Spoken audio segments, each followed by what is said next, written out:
Hello, I am John Ryan of sportsmemo.com and wagertalk.com. This is the Predictive Playbook for February the 10th, 2021. And I'm pleased to be here with Kyle Hunter, who can be found at the at sign. What is that at sign? It's at at Kyle Hunter. at Kyle Hunter picks. You're right. Okay. I get it. It's like a tongue twister for a guy like me. That's funny. But it's glad you're on board here, Kyle. How's the post Super Bowl days been for you? Oh, I had quite a few of those prop plays on Sunday Super Bowl, and those turned out nicely. I've been cold here in college basketball. I'm always honest about results, whether they're good or bad, and I know you are the same way. Made some pretty good money on those Super Bowl props. I've done really good in hockey to start the season, which has not really been a big sport of mine here in the past. 7-0 start to hockey so far this Nice. year, but hopefully I can get this college basketball going. Long term, I've done really well in college basketball. But how'd you do on your Super Bowl props? I know, didn't you have the Bucks in the Super Bowl? I did, and now Good call. as unbelievable as it is, I'm 18-5 in the Super Bowl. Nice. That's You know, I tremendous. you know, and I would nobody will live long enough to screw up a record like that either. I guess you know what I mean. Kind of morbid to say it that way, but you know, I don't think I'm going to lose the next 40 Super Bowls. But it was the Bucks defense. Oh, they They were clearly, tremendous. yeah. I mean, they played that second half like they knew what the play was called in the huddle. And I know there was a lot of talk about the refereeing being so one-sided, but I had saw early on that the Chiefs were a little, as I call it, chippy.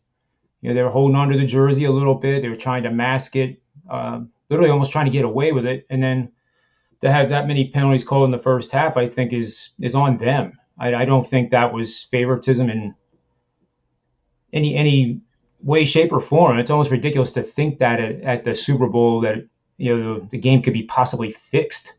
That's just nonsense. Well, yeah, I mean, even if there were a couple calls that went in the favor of the Bucks, I mean, they dominated that game so much that there's no way it would have changed the way that game went. The Bucks defense was so good.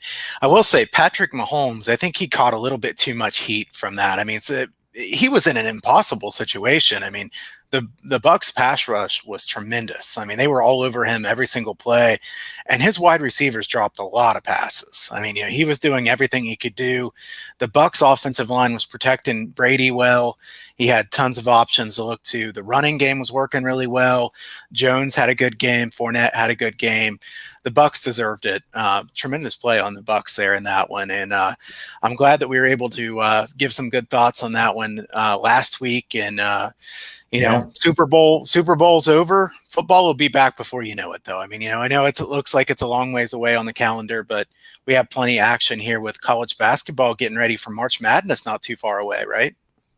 Yeah, I can't wait. You know, my college basketball started out under 50%, and just like in college football, and I don't know if it's no fans in the stands or whether you just chalk it up to COVID, but recently I've kind of caught fire over at sportsmemo.com, and one of the best runs I can remember, at least in the last 5 years.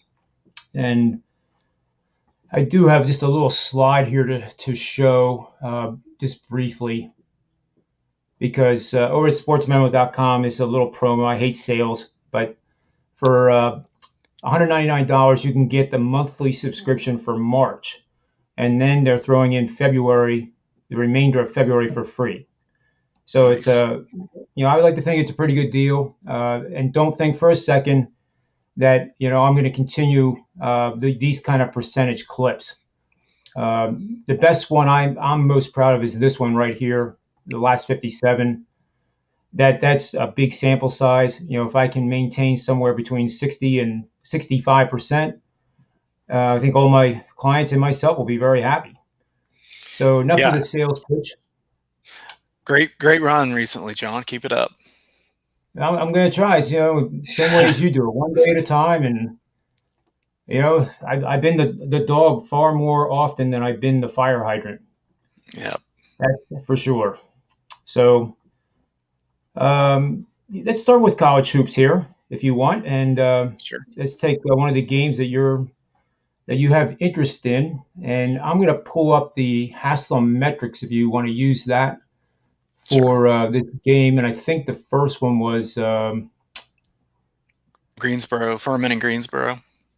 Furman and Greensboro. Okay, so let me just grab that real quick here. And for the viewers too, this one starts a little bit early. Starts at 5 p.m. Eastern, so this will be one of the earlier games here today. These two teams just played each other 2 days ago. Furman won pretty big in that game. All right, so here we are. We got, where is it?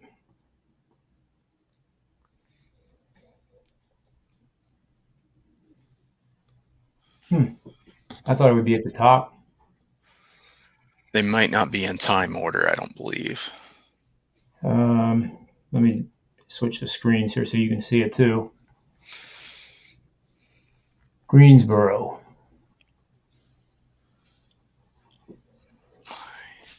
I don't see it yet. Well, I'll talk a little bit. Well, it's on the Okay. left side of the page. No, I see it right there. I see it Okay. right. UNC Greensboro, right? Furman. Well, yep. That's funny. It's on a different spot on my screen than it is on yours. Anyways, but Oh wow. Okay. But Furman and Greensboro, let's say a background for this one to start with here. Furman won 68-49 2 days ago. This is a matchup of the two best teams in the SoCon, in my opinion. I don't think anybody else in that conference is as good as these two teams. You have Wofford up there at 9-3. The only other team that's really in that discussion, in my opinion, East Tennessee State, probably likely to regress a bit here over time. I talk about regression candidates quite a bit with Adam Burke on ATS Radio on Mondays. So if you haven't listened to that already, give that a listen as well, because give quite a few regression candidates. I do think East Tennessee State is kind of one of those regression candidates here in the SoCon. Yeah. As we go forward, though, we got 68-49 game in this one 2 days ago. But the thing that stands out to me about this game, before we look at this one, I want to say the previous game, Greensboro was 2 for 18 from 3-point range. They were also 16 for 44 from 2-point range. So this is a game with 73 possessions. They scored 0.67 points per possession, which is just dreadful shooting. Teams usually shoot in the 1 point per possession or slightly better, and to have 0.67, they shot terribly in that one. Greensboro's defense is the best defense in the SoCon. Furman's better on offense than is Greensboro. Greensboro's better on defense than Furman is. Looking at the live line here as we go to talk about this game, I see Greensboro favored by 1 point here in this one. There's been money come in on Furman, likely because Furman just blew out Greensboro here. But this game gets played a real quick chance at revenge. You get Greensboro going to Furman, losing 68-49. Then they come home. Greensboro was the favorite in this conference coming into the season. I think this is probably a good chance here for Greensboro to get some quick revenge. I like to play against these things where there was kind of a aberration, something that is unlikely to be the same in the next game, and yet bettors want to bet on that because they just saw what happened recently. So you and I have talked about that before, John, with the recency bias and they just beat them by 19 2 days ago. So I have to take +1, because they're going to win this game outright. They may win this game, and I'm not here to say that Greensboro is certainly a lock or anything like that. But I think that kind of betting, looking at what just happened in the last game and not considering how that team has played for the whole course of the season and what they were supposed to do this year, is a really dangerous way of betting. You want to make sure that you look at the whole body of work and not just one sample. We need a bigger sample size. And UNC Greensboro, if you look at Haslametrics here, John has pulled this up here. Really, Furman's offense is a pretty decent offense, but Greensboro has the advantages defensively. Only one spot there does Furman have a wide advantage, and that's that NP percentage, near proximity. So what that means is when they get really close to the basket, they have an advantage because Greensboro doesn't have great shot blockers. So the question is, are they going to get right to the basket and get those easy layups? Greensboro is a pretty good defense. If you look at their field goal percentage overall, their 3-point defense, they're 13th in the country according to Haslametrics. There in the 3-point defense. This is a really good defense from Greensboro. They have a very good head coach in Miller. I think Miller will probably get a bigger job here at some point pretty soon from Greensboro. He's done so well in this mid-major, and the SoCon is a good conference. There's some good basketball played down here. I think both of these teams are one of those teams that if you get them into the big dance, nobody'd really want to play them. I don't know who would want to play one of these teams because there's a lot more risk than there is reward to try and play against a team like this. But if you look at the other side with Greensboro on offense, on the right side of the screen there, Greensboro doesn't turn the ball over very much. Second chance points down at the bottom there, the SCC percentage to me is really important because Furman has really struggled on the defensive boards. And I don't like betting on teams against a high quality team who are going to struggle on the defensive glass, because even if you are a poor shooting team, and I would say Greensboro is not a great shooting team, a lot of second chances usually leads to two things, either open layups or free throws, fouls and free throws. And both of those are certainly bad for Furman. If you look at the PPST right above that too, I think we talked about this last week when I was on here. So hopefully people remember this a little bit. Points per possession off a steal. So this is quick steals and scores.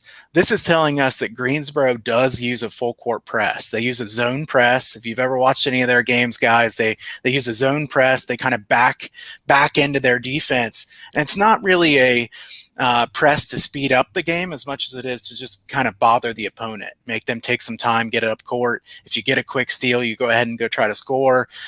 Greensboro is able to force those turnovers. And we see on the other side, Furman is 279th at taking care of the ball and not giving up those quick stealing points. So we have two ways right here that Greensboro should be able to get quick points. That's quick steals and scores, and then second chance percentage. If you give me something like that and you give me a team that's only -1, a team that is very good defensively in Greensboro, I'm going to go against what the recent game was and take Greensboro in this one.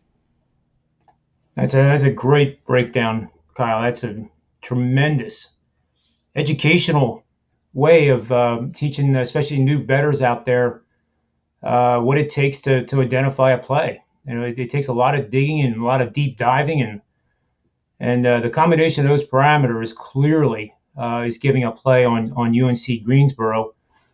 I noticed in the database here that Furman's 2-10 against the number after two straight games where the opponent was called for 15 or fewer fouls in games played over the last two seasons. UNC Greensboro is 7-1 after three consecutive conference games this season. 9-2 against the spread when playing only their second game in a week this season. So they're rested. And I like that trend with three consecutive conference games because with each one, confidence is built. Momentum is built. And I think one of the indicators that Haslam has here is momentum, right? And that's, hopefully he agrees with me. I think that's this metric here, maybe. Yeah, that's the one over on the left side. Momentum, Greensboro's 18th, I see there on the screen.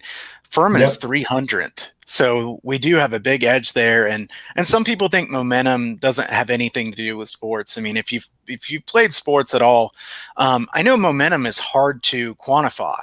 But there certainly is something that if you're watching a game or you're playing in a game, you can kind of tell it's slipping away or it's coming in your favor. Yep. So it's not something that I'd want to base a handicap solely on. But, as John and I have said over time, all these are little bits and pieces, things that add up to where you want to make a play. So if it's in your favor and you find multiple ones of these, I think it's a good way to look. And I liked one of the things I like doing with this show, John, is that I like that we're able to talk about how we get to that play instead of just saying, it'd be easy for us to just say, okay, UNC Greensboro -1. And a lot of people do just give picks. But if you just give picks and you don't talk about why you're getting to that point, you're not helping the viewers as much with understanding where your thought process is and understanding how they can try to place that going forward to find some value on their own bets. Can't agree more. I think that's been a dominant force in both of our careers, our successful careers in this, especially I'll just add that when clients lose, our research shows why. It wasn't throwing darts at a dartboard and we just decided to take, in this case, UNC Greensboro. There's a lot behind it. And when things don't work out, it gives the client a real good trusting feeling that there's a method behind this madness. So Absolutely. yeah, I love it. And then definitely a big shout out here to Haslam Metrics, because this is all free. It must have taken a lot of work to get it to this point, because even the write ups I think are automated down here, and it's just a tremendous resource. It There's really no is. And doubt about it. it's one that a lot of people don't know about. I think more people are finding out about little by little. It's a great way to look at games if you don't have too much time to handicap as well, because everything's in one spot. So maybe if you're watching this or listening, if you don't have a lot of time to break down all these games, as John and I do this full time. If you don't do this full time and you're just trying to look on your own, this is a really good resource to have to find everything from one spot. Yeah, I agree. And it even gives you the X factors, which is kind of like a summary. And his numbers do confirm the momentum edge for UNC Greensboro is pretty noteworthy. So that's I like this play a lot. We'll definitely make this a best bet for this show. Now I know you had another one to dissect as well, but I don't remember what that one was. But I'm sure you Yeah, do. Bradley and Valpo was the other game I was going to talk about here, in the Missouri Valley Conference. I will say All right. Yeah. the Bradley and Valparaiso game, what I have here is a totals thought. Now, I am better at totals than I am on sides in the long run. My totals have done really well. I will say I think I probably like Greensboro a little bit better than this one. I like the situational handicapping angle of the quick revenge and a team that's been so good consistently in Greensboro. But in this one, the line has moved up on the total. I'm going to check as I'm talking here to make sure that this line is accurate. I don't want to give any lines that aren't available now. So 133.5, the total, as I look at it right now. This line has been bet up to the point where this is several points above my number that I make for this one. So Bradley, always a very good defense. Valparaiso, a team that can be really inconsistent offensively. They do sometimes push the pace, but they can shoot very poorly. If you look at Haslametrics here, you see that Bradley has an edge in 3 spots offensively. And then you see, I mean, he highlights the ones where one team has a big edge. So you see the 3 spots that are highlighted there, Bradley offensively, and then 4 for Valpo defensively having an advantage. You see that neither team here gets quick steals and scores, which is certainly a plus if you're looking for an under. You don't want those quick buckets. You at least want them to run some clock. You see at the bottom too, on the left side, pace, 210th for Valpo and 244 for Bradley. So both slower than an average team. We're getting the total up to 133.5, which is not quite in the normal range. It's still fairly low, but at least we're not in the 120s. I don't really like betting totals under that are 125, because as you know, John, all it takes is a little bit of a foul fest or a few people hitting threes consecutively, and under 122 is in trouble. So Yeah. Yep. you get up to 133.5, you're a fairly low total, but at least it gives you some play there. And on the other side, I will say that Valpo on offense has some big disadvantages. They only have the one spot where they're at an advantage. They don't look like they'll get many second chance points. They can't get to the basket and score here because Bradley has shot blockers down low. That's where you see Bradley is 42nd and near proximity defense. And that's shots that are really close to the hoop. So you're looking at a Bradley team that is very good down low. They're also, the one spot you can beat Bradley normally is 3-point range. You see they're 254th in defense on 3-pointers, but Valpo is not the team to take advantage of that. They're 29.2% from 3-point range, or 29.92%.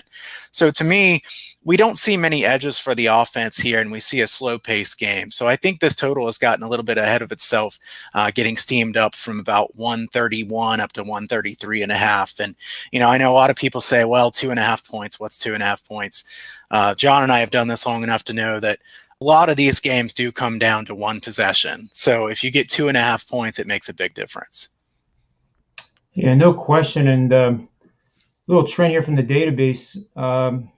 Southern Illinois, or I'm sorry, Bradley played Southern Illinois 2 straight games on February 6th and 7th in back-to-back nights. They won the first one. They pushed against the spread of 8 points, and then they lost as a favorite of 8 points, 68-69. And Bradford is 9-25, coming off a loss of 3 or fewer points. And again, that the momentum indicator is pointing over towards Valpo, and I think Valpo has a much better team to control the pace of the play, as you described. And the confidence on Bradley has to be waning a little bit. Losing a game like that at home and then having to go on the road, I think that adds fuel to the fire for the under. So I like this bet too. Yeah, and the one thing I'll say is Valpo's in an interesting spot because they just beat Drake last game. So Drake was the unbeaten team, obviously 18-0 or something like that. Where they covered like the first 14 or 13 games they played, something like that. Now Drake hasn't played too great. Valpo covered both of those games in the back-to-back, almost won the first game, did win the second game. So it's kind of interesting to me to see money come in on Bradley so strongly here in this game, because I would have thought that, the public would want to take Valpo here. So I assume there are some sharp bettors on Bradley in this one. I'm not going to have any real strong opinion on the side. I think the under, Valpo shot better than you would expect in those games against Drake. I think they play a better defense here in Bradley. I think their shooting percentages probably come down in this one. And that's a great point on the Drake having that huge run and then losing by 17. So I believe they play tonight as well. Yeah, and I would certainly just think that that's probably not a time to play on Drake to bounce back. That when you get a slap in the face, I played sports and so did you, Kyle, and you suddenly think like, oh my God, we're not as good as we thought we were, or what the hell is going on? Yeah. When you lose by double digits as that situation was, I guess they were 13-point favorites and failed to cover the spread by 30. So those are the ones that stick with you. Yeah, and the day before they almost got upset. So you would have thought that they would bounce back in that next game and go ahead and show how good they are. And instead they lose badly, like you said. So Drake has lost a lot of their momentum here lately. And while I think Drake is a solid team, I wouldn't be running to lay double digits to bet Drake here tonight. That's for sure. Yeah, I definitely agree with that one too.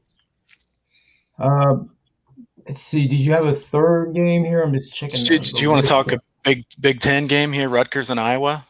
I could talk about the Big Ten for a week. I just love that conference. It's and it's not because it's the best conference. I just like the style of basketball. It has some of the best ball handling teams in the nation, like Iowa. And Iowa is I don't know what to call it other than a bounce back. But I think what you're getting here from my Wall Street days is an arbitrage where you get a chance to buy Iowa on the cheap. And then you can buy or sell Rutgers that is priced high now because of their recency. So suddenly Iowa, who was one of the best offensive teams in the nation and still is under my metrics, and nothing has changed just because they've lost 4 of the last 5. They are still a monster offensively. Their head coach has probably the best name in basketball, Coach Gard, Gard. And the one gripe I do have is that he has a tendency. It almost seems like he's too robotic with some of his game time decisions. And they are mostly a one-dimensional team with Garza. So, if the team, for example, stays out of foul trouble and with all due respect, Coach Gar doesn't have to make any decisions. They're more likely to score 90 and higher points and win the game. But against Rutgers here, these Big Ten matchups are never easy, and I do think that Iowa will cruise to a pretty easy victory in this matchup. I just can't imagine. Well, anything's possible. I mean, Rutgers could walk in there and win outright, and that would be just one game and one loss. But I do think Iowa's in a very good spot here. And from the machine learning applications that I run, Iowa is expected to shoot at least 48% from the field and commit fewer than 12 turnovers. Well, they are number 2 in assist to turnover ratio in the nation. And they don't turn the ball over very much at all. In fact, I think it's 9.2 per game, I believe, isn't it? Yeah, no, it's higher than that. This is a really good team taking care of it. Yeah. Yeah, they're definitely top 10, and I think they are number 2 in assist to turnover ratio. So in games where they shoot 48% or better from the field and commit 12 or fewer turnovers, has led to an 81, 25, and 3 ATS record for 77% winning bets over the last 10 seasons. So when I get stuff like that and it's aligned accordingly, then it's hard to argue not to do it. Yeah, I was number 1 in turnover percentage on offense, so they don't turn it over very much at all. And this is a good shooting team. Jordan Bohannon on the outside, excellent shooter, also really good free throw shooter. Garza is about as dominant of a big man as we see, too. I mean, he is very good in the low post, excellent on the offensive glass. Iowa shoots it very well. If they do miss, they have a pretty good chance of getting offensive rebound with Garza down there too. So really efficient offensively. Rutgers is a good defense. They're very solid defensively. My question is Rutgers good enough on offense to keep up with Iowa here? Because Rutgers is a quality defense, and yet Iowa is the best offense they'll play. And Rutgers, are they going to be able to keep up? We see a total pretty high here in the 150s. Yeah, 150.5, 151. This kind of implies one of those 79, 72 type of games. I think Iowa, they usually get to 80. This is a team that can get to 80 pretty consistently. So the question is, do you think Rutgers can get to 70, 73, 74? I'm not sure. So I do lean this direction. I'm not going to bet this game myself, but if I had to, I would bet Iowa here. And I just saw in the chat room, I appreciate this too, because sometimes I slip with names. I don't know why, but Fran McCaffrey, as Tennessee said, is the coach of Iowa. So I don't know how I got. You're thinking the Wisconsin coach. Yeah, exactly. So exactly what I was thinking of. But at least I named a guy that was a coach in college basketball.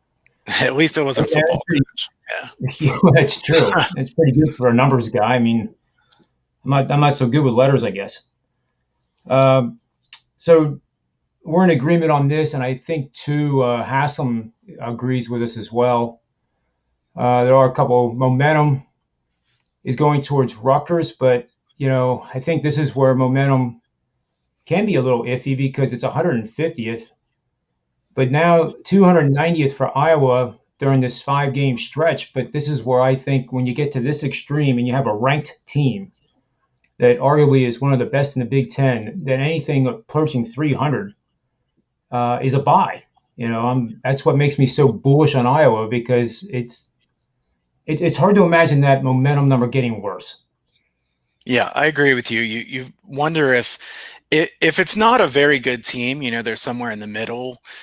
You don't know if you really want to buy low, but on a team like Iowa, you assume that they're going to have plenty of good performances the rest of the way. So you could argue that you want to buy them when their momentum is at a low number. So now might be one of those buy low and then sell high spots for Iowa. Yeah, I agree. I definitely agree. And I guess we can look at one or two more before we sign off. But the other one I was looking at, what was the other one? We talked about that game. Indiana Northwestern. Okay. Yep. Indiana Northwestern. Yep. And these are, I still contend that there's going to be 9 or 10 teams out of the Big Ten, and there's 14 teams in the Big Ten. I think Penn State, had they won last night, they covered the spread, but I really wanted them. I was predicting they were going to win the game. They lost by 2 at Michigan State. If they would have won that game, they had a chance to win out because they have played the toughest SOS, according to my stuff, in the nation. Yep. And people, amateur bettors, are wanting to look for action. You look at their record, and it's not above 500, and in conference it's not above 500, and they're playing a team like Michigan State, and a legendary head coach. It's easy to bet Michigan State, but that was the wrong play. So in this matchup here with Indiana Northwestern, clearly Indiana is one of those teams that I think gets in. But this is not going to be an easy task to win. Just because Northwestern's 6-10 doesn't mean the Hoosiers are just going to walk in there with a 20-point win and go back home. So I'm wondering actually first what you're thinking of this game and whether my lean on Northwestern is the right side, because I honestly don't know right now. Yeah, I'm looking at the spread here and the total plus 3.5 on Northwestern, 138.5. My numbers for this one were Northwestern would be plus 3 and 136.5. So I'm pretty close to the line. I guess I lean to the under if I had to play something in this game. I do know this one got higher at 140. I considered it at 140, didn't play it. So on the side here, Indiana coming off that really big win situationally makes me wonder about taking Northwestern. Indiana winning against Iowa, that was a big game for them. So they come off that game, which I believe was Sunday. So, they come off that game on Sunday and they turn around and play here at Northwestern, a team that, if there is a bottom feeder in the Big Ten, Northwestern has lost a bunch of games in a row here. They started out the season playing well. They've lost, 9 in a row, it appears. So this Northwestern team would be one that would be easier to overlook. And yet they're still a very competitive team. So given more than a full possession, I would lean toward Northwestern here against Indiana. Yeah, I think that the line is really surprising. As you said, that Northwestern hasn't won a game in a while here, and you would think confidence is low and they're just playing out the rest of the season, or at least playing it out to the beginning of the conference tournament. And Indiana has everything in the world to play for right now, and it's only 3.5. It's not 7. And sometimes the line at least speaks to me upon occasion, and in this case, it definitely with the lean on Northwestern. Yeah, I agree with that on the line that, it seems like it would have been easy to put this line at 5 or 5.5 or 6 or something like that, and yet they didn't. This is a tough spot for Indiana. Indiana, a quality team, but not one of the best teams in the Big Ten. I think they're somewhere in the middle. So, as you said, the Yep. Big Ten's fantastic. It's a really good conference. Top to bottom, there's nobody better. I don't know if anybody from the Big Ten will win the NCAA tournament, but they're a really deep conference. Yeah, there'll be teams that no one else wants to play, I think. Right. Especially, like the ones that are the outliers right now to get into the tournament, such as an Indiana, or possibly if Penn State makes a deep run in the tournament. Those, I think, are the type of teams that get into that 12 seed, and they play a 5 seed, and we know what happens with those situations. That's where the upsets start. And if I was a 5 seed, I would not want to play the Big Ten. I'd ask for a redraw, or maybe whatever, take a mulligan. But you have time for a little look at the NBA? Yeah, let's take a brief look at the NBA. But why don't we take? Is there a game that you like? I don't love anything in the NBA tonight, so if there's anyone that you want to talk about, let's go with what you have here.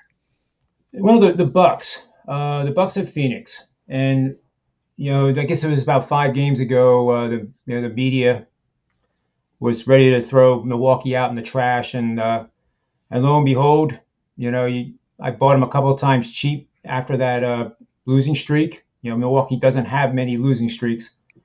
And now I think the market is starting to price them more equitably. I don't think they're overvalued yet. But I do think this is a good opportunity here against a very good Phoenix team.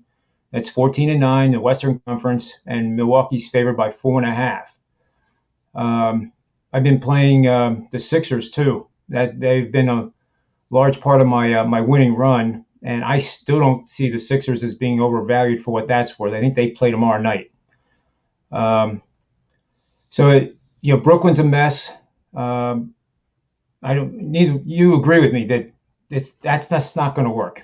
No, no, It reminds me of back in the '80s, I think it was when the Denver Nuggets would score 140 and lose, yeah, and the league average was 100. It just was crazy. I can't remember the name of that coach. Oh, yes, I do. Head coach Doug Moe, I believe, because he then came to the Sixers and tried to do the same thing, and the same thing happened.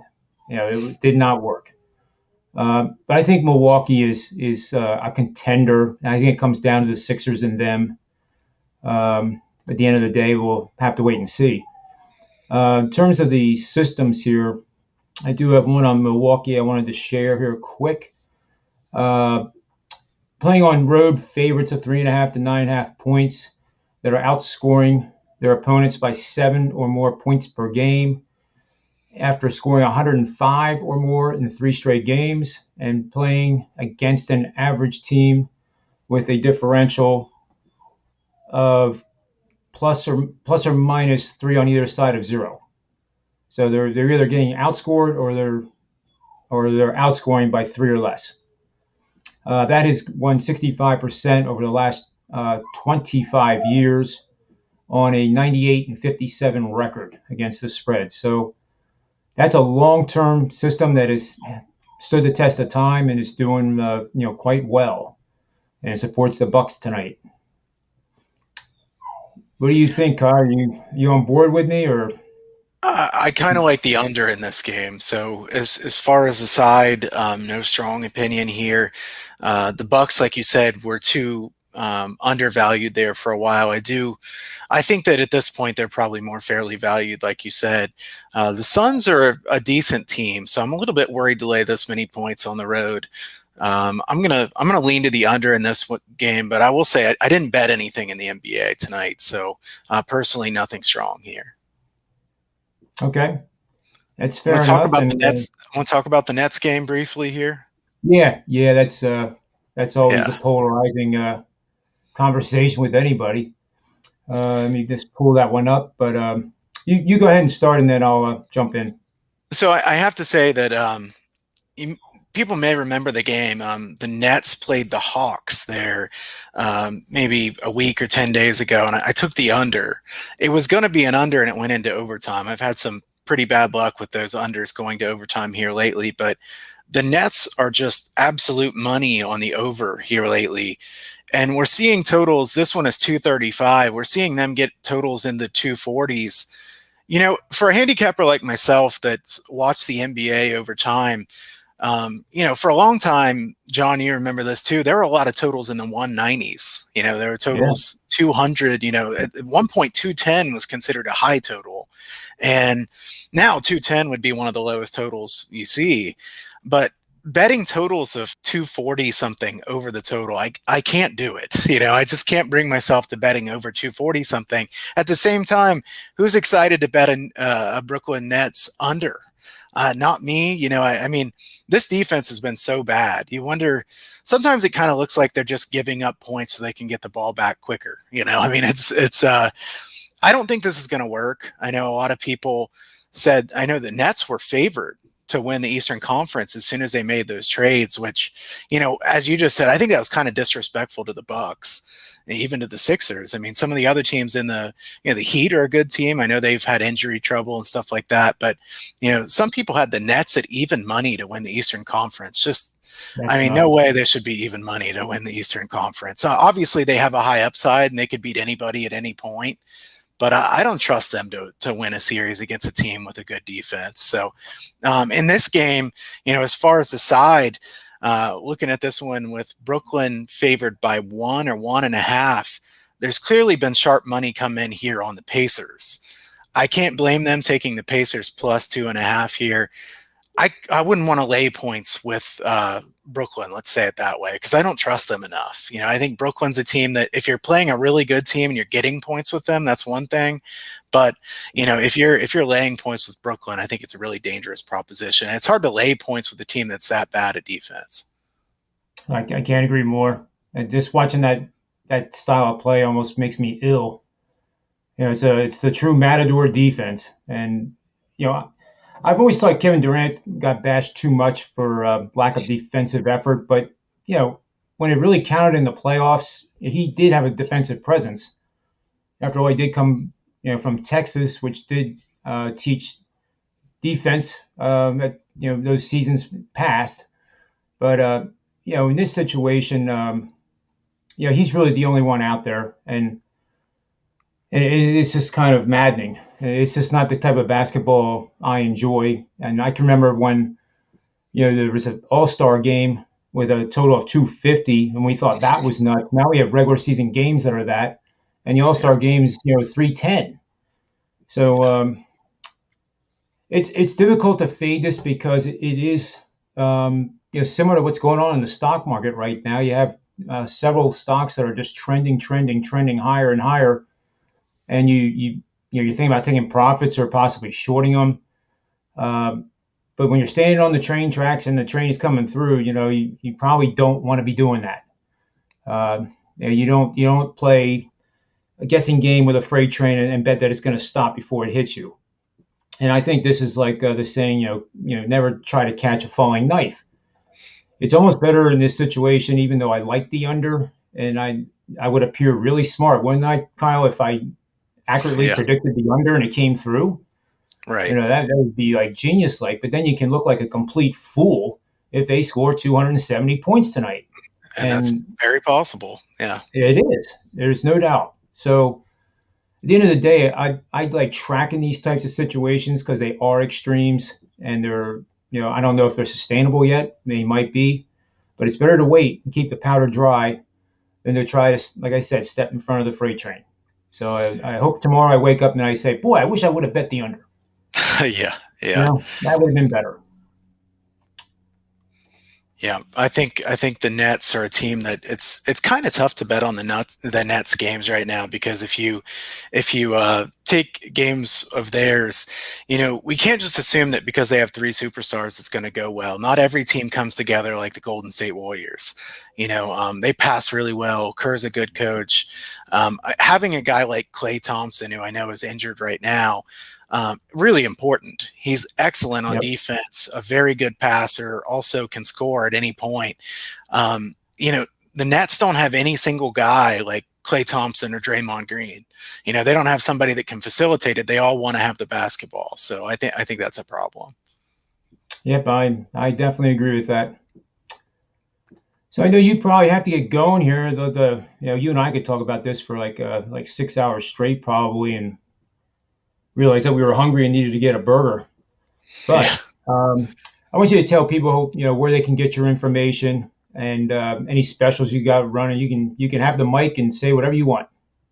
You just check me out over at huntersportspicks.com. All my premium packages up over there. 5 plays for today. Priced it low today, made it kind of the normal price of 1 play for 5 plays. So hoping to try to help people find the bottom here with me in college basketball. Like I said, I've not been doing well in college basketball. The other sports have been all right lately, but college basketball usually has been my strength. So low prices over at huntersportspicks.com.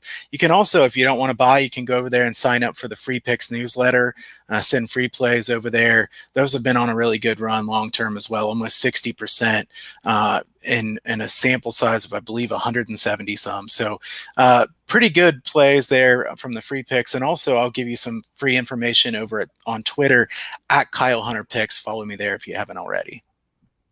Yeah, that's awesome. And I will say this to everybody out there: the time to buy a subscription to a veteran professional that's open and honest, among the best in the industry like Kyle is right now. The mistake that people sometimes make is they see a hot streak on a website and think it's going to continue at that pace. So as we talk about being bullish and bearish, I would be very bullish right now on Kyle Hunter having a great run here going into the tournament and March Madness, and I sincerely mean that.